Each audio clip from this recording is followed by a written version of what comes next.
I'm Clayton Hunt. With us today is Ned Bellavance. Ned is an independent consultant in the world of technology. He focuses on creating content around training, education, and marketing. Among other things, he creates courses for Pluralsight, hosts the Day 2 Cloud podcast, and writes content for several tech marketing firms. Welcome, Ned.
Nice.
Yeah, there's a video for it. It comes out on the 29th. I think we're going to show some of the video too here. So That's great. Thank you. yeah, That's great. but all the proceeds will all go to through Marigold Project, our foundation, and That's perfect. That's great. That's perfect. Thank you. And thank you for supporting Last Bridge.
the very first time you're running it, you don't have any infrastructure provisioned.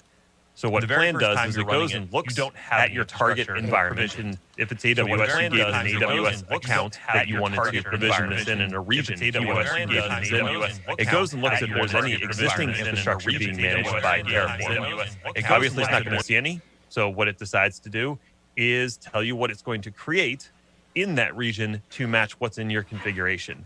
And that all gets spit out during plan. So you can review that whole plan and go, yep, that's exactly what I want. Or, whoa, why do I have 6 loads balancers and I wanted 1? Definitely I made a mistake here. Got to go back and change that. So once you've looked over the plan and everything is thumbs up, you're very happy. The next step is Terraform apply. And that's when it actually makes the changes. It actually provisions that infrastructure and it updates the state data to reflect what it provisioned, matching to the configuration that you have. So that's the base workflow. Now let's say you want to update your configuration. You want to change the number of instances you have behind a load balancer. You make that change, you save it, and then you run Terraform plan, and it'll tell you, yeah, I'm adding that additional instance, and you run Terraform apply, and it actually applies those changes. So it does have the capability to maintain your infrastructure on an ongoing basis, and by doing plan, you can see what actual changes it's going to make before those changes get pushed to your environment. So that's a very useful step. Not all infrastructure as code tools do that, and I wish they all did. Hopefully that gives you just a nice broad overview of how you would get started with the Terraform tool and how you would do your first deployment. And that's something that I take you through in the Pluralsight courses, like you mentioned. There's also really good learning resources on HashiCorp's site itself. It's learn.hashicorp.com. Maybe it's learn.terraform.io. I don't know. They switched it up a little bit, but you can just go on HashiCorp's main site and go to the Terraform subsite, and it has tutorials that will take you through a base AWS deployment or a base Azure deployment. Oh, we did have a question in Twitch of, does that mean that you deploy in production on Friday as well? Right now, every day is Friday or every day's a day. So they're all just merging together anyway. That is true. Today was the longest year I've had so far. So I would say, it's just like anything else. You run it through its tests. You validate that it says it's going to do what you want it to do. But of course, once you actually hit the big red button where you apply those changes, then it's up to the vagaries of the cloud provider to actually do what Terraform is telling it to do. So maybe not deploy on Friday, maybe deploy on Thursday and spend Friday just toasting yourself that you did such a good job yesterday that you don't have to do anything today. Or listening to the Day 2 podcast. One or the other. Right. One or the other, whatever makes sense to you.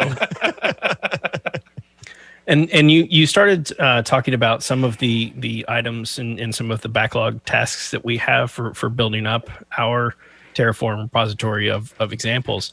And say, hypothetically, we might be using Azure. We might be looking into zero downtime deployments. We might be doing blue-green deployments or something like that. I haven't been able to find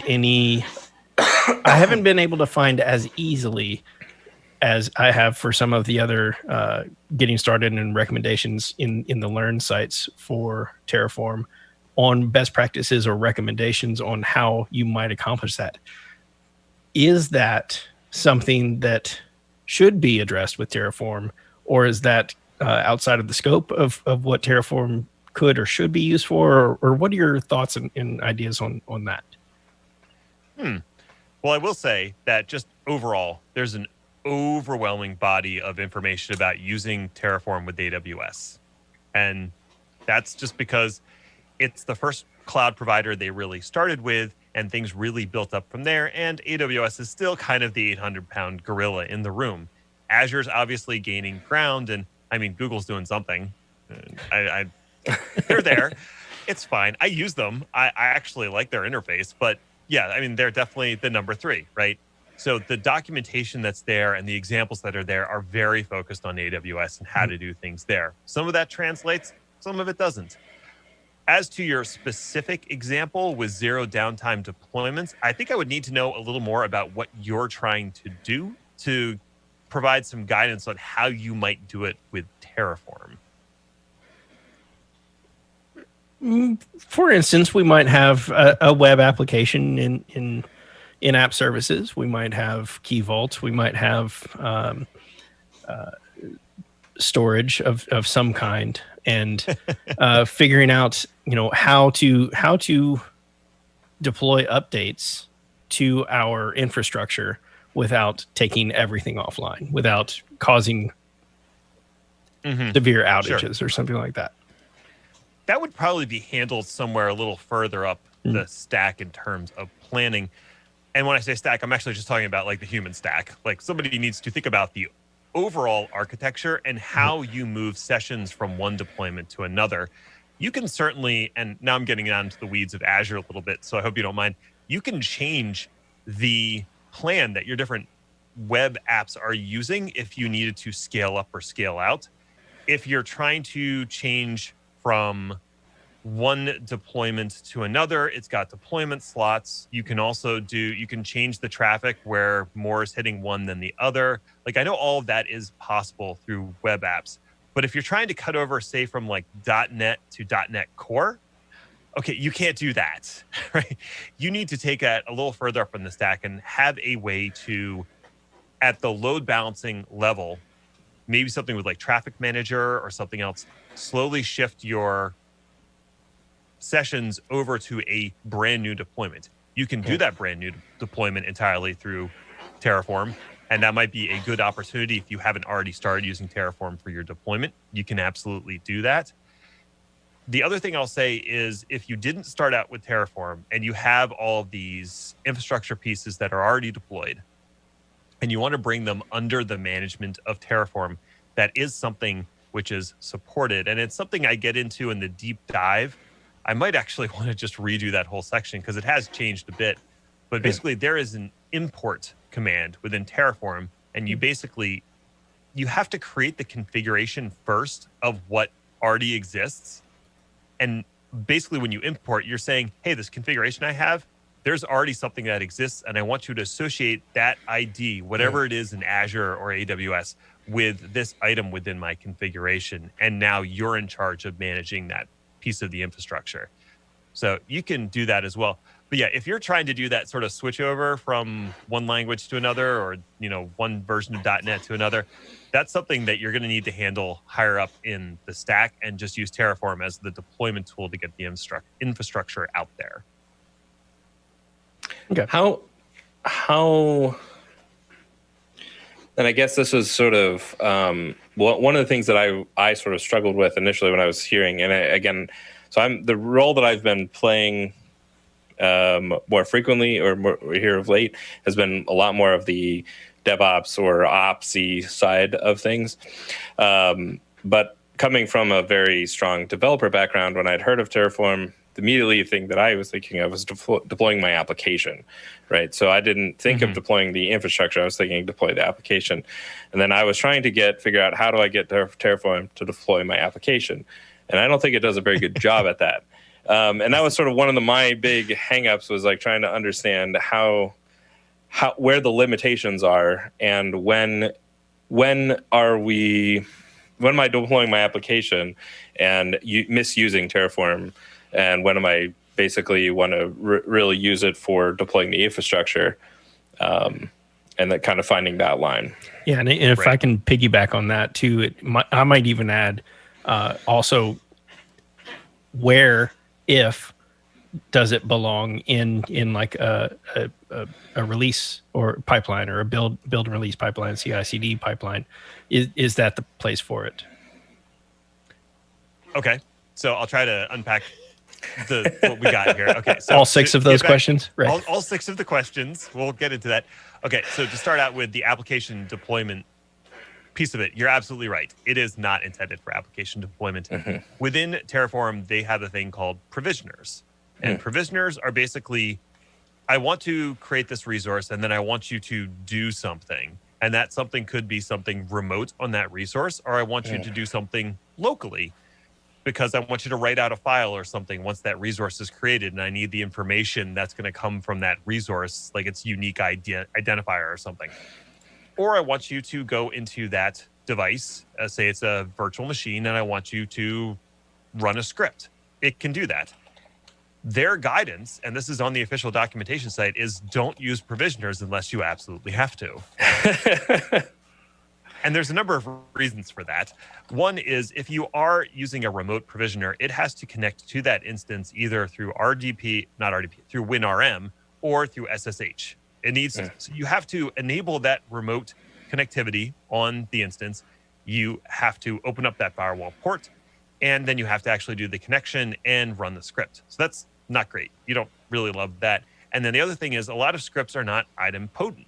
So if this provisioning script fails, Terraform just fails the resource and says the resource didn't provision properly, because it has no idea if you rerun that same script, if it's item potent, and it'll actually execute successfully based off of what it's already done. So it's safer to just destroy that virtual machine and try again. That also can be not great. The preferred way of doing it is to bootstrap your virtual machines using the cloud init functionality of whatever cloud you're using. So I think in Azure, it's called custom data or something in that, and you can put whatever you want in that field, and the virtual machine will run what's in that custom data field at boot up. You don't need to connect to it remotely because it's actually just taking the information you give it, it's putting it in the metadata service, and when the virtual machine boots up, it queries its metadata service on that 169.169 IP address and pulls down that custom data config and runs it locally. No remote needed, and it takes Terraform out of the equation a little bit.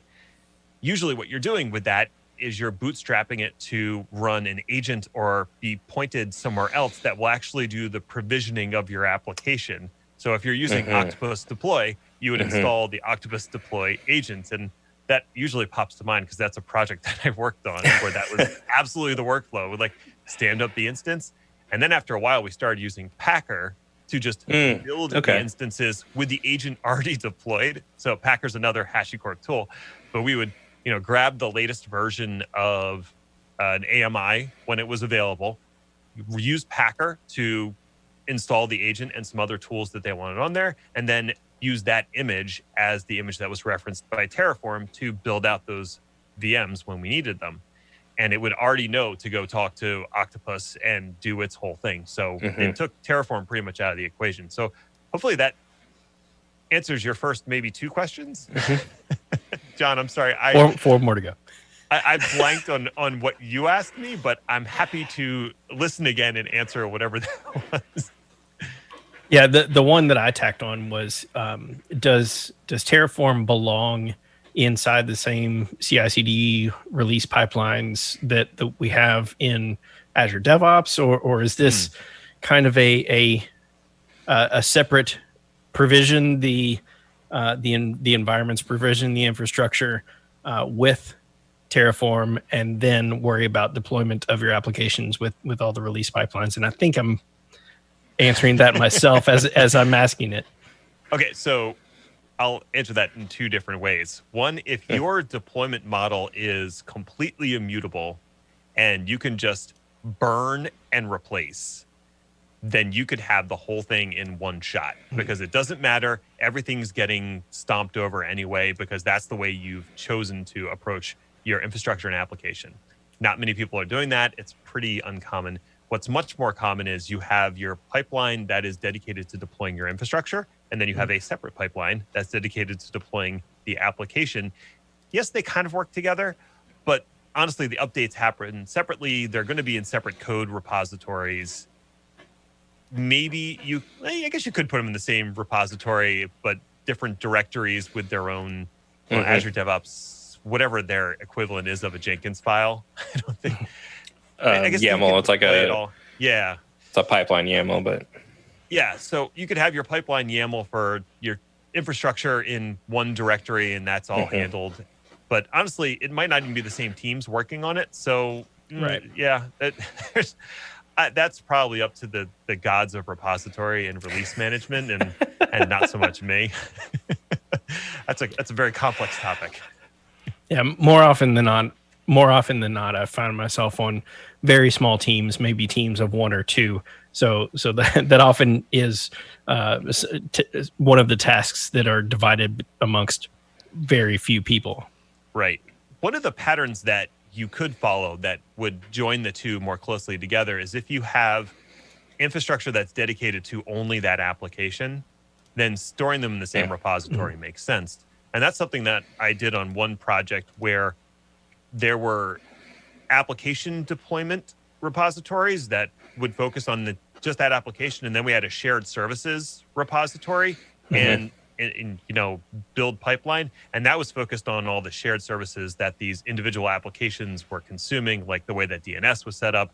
There were domain controllers that were configured, so that was all managed by a completely separate repository. So you may have that pattern where you got your shared services and then your individual applications, and they're using pretty much different infrastructure, but in the same environment. Yeah, I think that's probably one of the nicest ways I've heard anybody say it depends. Hey, man, 7 years of consulting. I know how to say it depends. Yeah, because there are so many of these pieces of and parts and functionality and tools to help us get to the place that we need to get to. It's often very distracting and hard to determine what is the best tool for the job. And really, it sounds like it's whatever will help you along the way and won't hinder your progress. So, right. The thing I like is that it is very purpose built. It's not meant to do these other things. It's not trying to do everything in the kitchen sink. It's focused on one task, and that's the task that it's trying to do really well. And if you want to move to the next task, you can pick another tool that's really good at whatever that task is. I like a good example is, HashiCorp has a bunch of different products, and one is Vault. If you want to do secrets management, go use Vault, because that's what it's intended for, and it doesn't try to do anything else. It's not a database product. It's not also trying to do identity and access management. No, it's a secret lifecycle. That's what it does.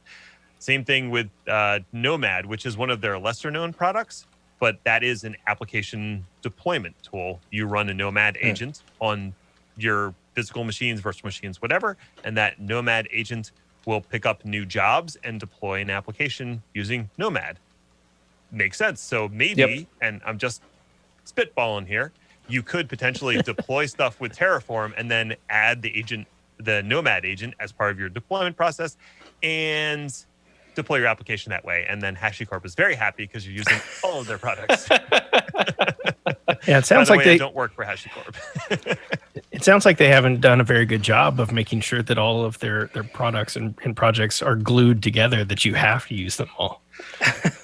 No, that seems to be their philosophy. And I've seen that with other open source shops where they're like, yes, we make all these different tools. Yes, they work together, but you can absolutely use them separately, and that's fine. You don't have to push them all together. And it actually annoys me when products from the same company are so closely tied that you have to use them together. Not that, any companies ever, Microsoft has ever done something like that. Very cool. So kind of, are there any resources that you would point people to? We've talked about your Pluralsight, but anything else? One specific thing that was coming to my mind was, it sounds like it would be a bit of a task, a little bit of learning curve in coming up with all of that configuration for typing that out. Are there places where you can get templates or something that can kind of get you down the road, sort of set up? Oh, yeah. I mean, there's a ton of examples. If you just search for Terraform configurations in GitHub, you might not get the best examples, but there are a ton out there. What I will say is, so there is this thing called modules, which I mentioned, I don't know, an hour ago.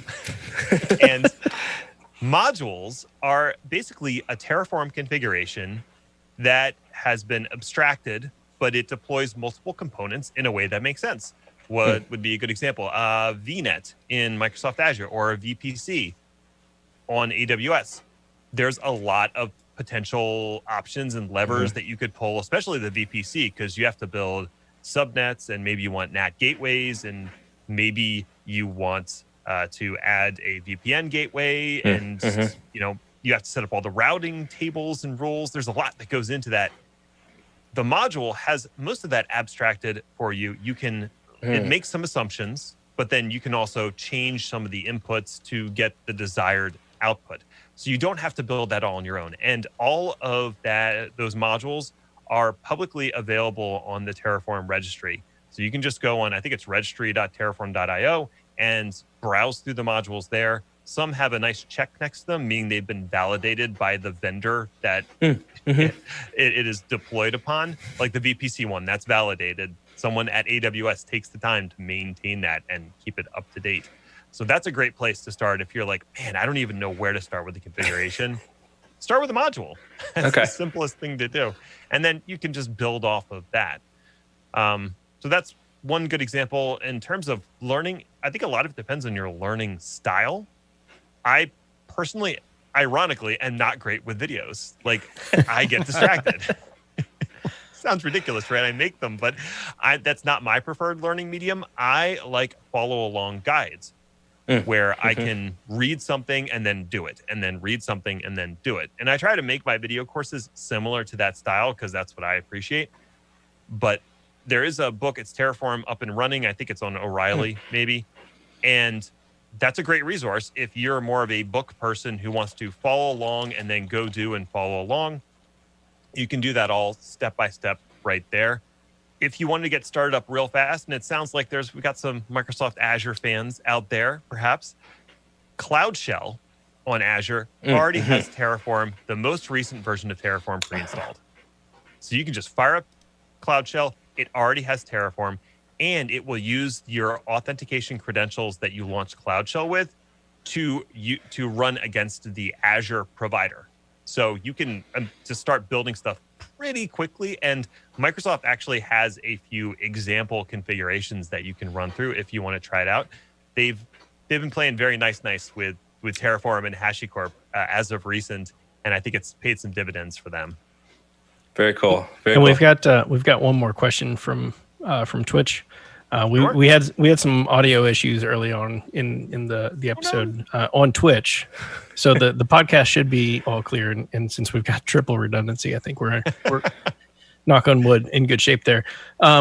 So real quick,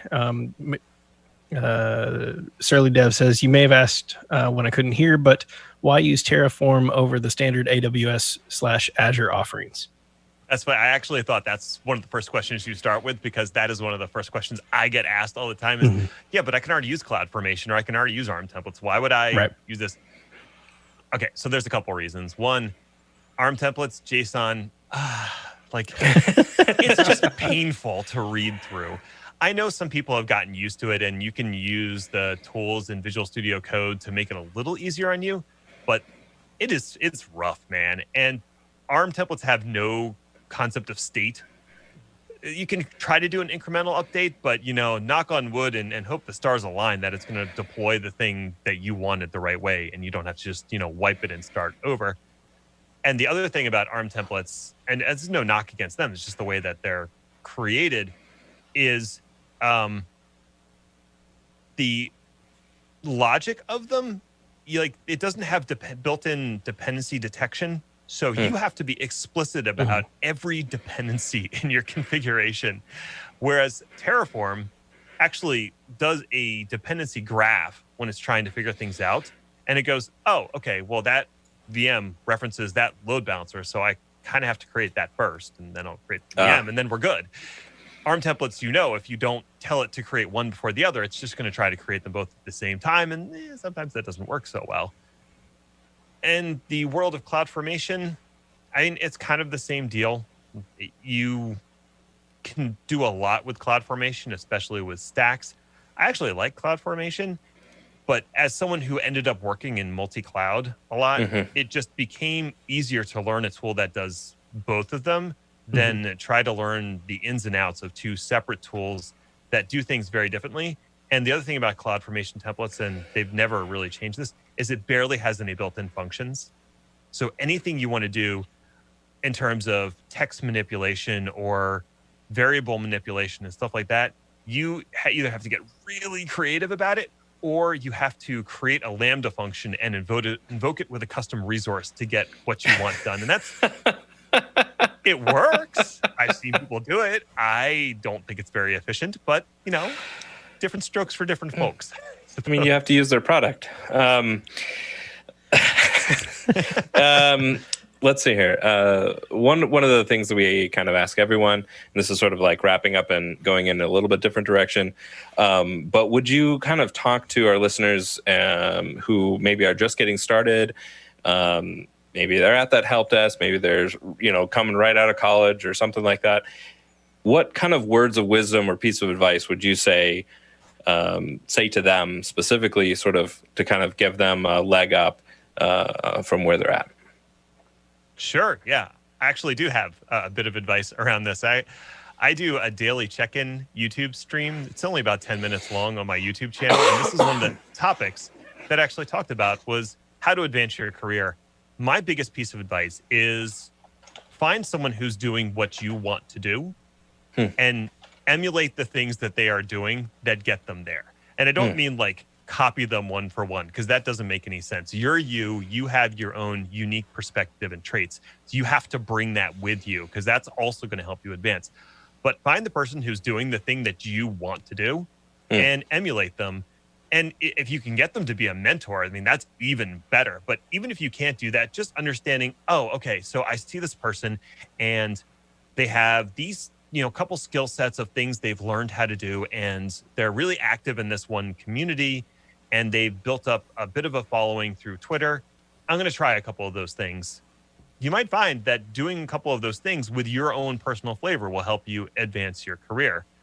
But also, if you can, I highly suggest finding someone who is willing to mentor you, because that's a great relationship to have, and that will also really help you accelerate your career. Awesome. So folks who might want to get in touch with you or follow you more closely, is there some social media or like other places that they could do that? I know that you've mentioned your podcast and Pluralsight. Where else can they kind of find out what you're doing? Yeah, if I haven't scared everybody off already, that's awesome. And you want more of this? Wow. So bless your heart. You can find me on Twitter. It's Ned1313. That's the easiest place to find me. My DMs are open, so you can just message me with whatever you want to talk about. The other places you can find me, I have a website. It's nedinthecloud.com. It's pretty easy to remember, and that has links to everything else, all my Pluralsight courses. I've got a couple books out. One last plug. I just released the Terraform Certified Associate Preparation Guide. There is a certification. It's Terraform Certified Associate. It is releasing this week, if I understand correctly. And I was an exam contributor. I helped contribute to writing some of the questions and also reviewing questions. And aside from that, I wrote a preparation guide along with a fellow Microsoft MVP and now Microsoft employee, Aidan Ermy. That's available on LeanPub. It's just Terraform-certified, but if you search for Terraform, you'll find it, or you can go to my website and find it there. So that's now available. If you're thinking about sitting for the certification, highly recommend the preparation guide. And if you have feedback, I'd love to hear it. Very cool. Thanks, Ned. Really appreciate you taking the time to speak with us today. Absolutely. Thank you for having me. That was Ned Bellavance. Ned is an independent consultant in the world of technology. He focuses on creating content around training, education, and marketing. Among other things, he creates courses for Pluralsight, hosts the Day 2 Cloud podcast, and writes content for several tech marketing firms. If you like this episode, please. Nope. Can't hear you. If you like this, you want me to do it, or you can? Now we'll plug all that in. If you like this episode, please like, rate, and review on iTunes. Find show notes, blog posts, and more at sixfiguredev.com. And be sure to follow us on Twitter at sixfiguredev. This has been another episode of the Six Figure Developer Podcast, helping others reach their potential. I am John Calloway. I'm Clayton Hunt. And I'm Clayton Hunt. I figured I might as well throw that in. just because. Seemed like one of those kind of podcasts. I'm John Ash. Those are terrible.